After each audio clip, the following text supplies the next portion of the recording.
claw sank into the heart, greedily sucking blood, yet the old man's face twisted with pleasure. This was the price for eternal youth, or so he believed. But tonight, something was wrong. The blood oozed thick as glue, and the wound sealed itself instantly. Puzzled but undeterred, he shrugged it off. At the ball later, rejuvenated and radiant, he twirled his wife in a passionate dance, drawing stares as they kissed like newlyweds. Then a scent hit him, metallic, intoxicating. His eyes locked onto a guest across the room, whose nose had begun to bleed. A primal hunger surged through him. "I'll fetch us drinks," he muttered, before stalking the stranger. When the man entered the restroom, the old man dropped to his knees at the sink, drooling over blood-spattered porcelain. The claw's curse had taken hold. Its thirst now is thirst. As the guest wiped away the evidence, the old man's heart ached, but he dared not protest. Soon, another crimson droplet glistened on the floor. Glancing around, he pressed his lips to the tile like a starved dog. Then footsteps. He looked up to see a familiar face, the tycoon's enforcer. "Where's the claw?" the henchman demanded. The old man clenched his jaw. Seizing the moment,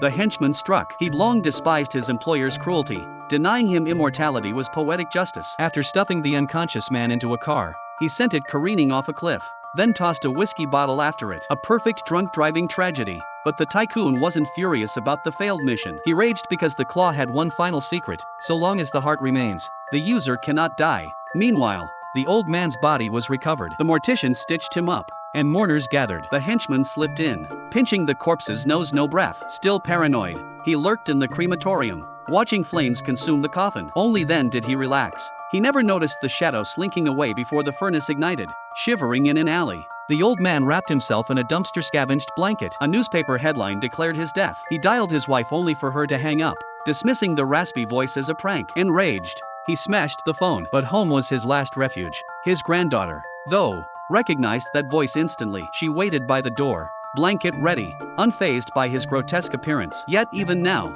the claw clung to his hand, its silver gleaming and its curse deepening.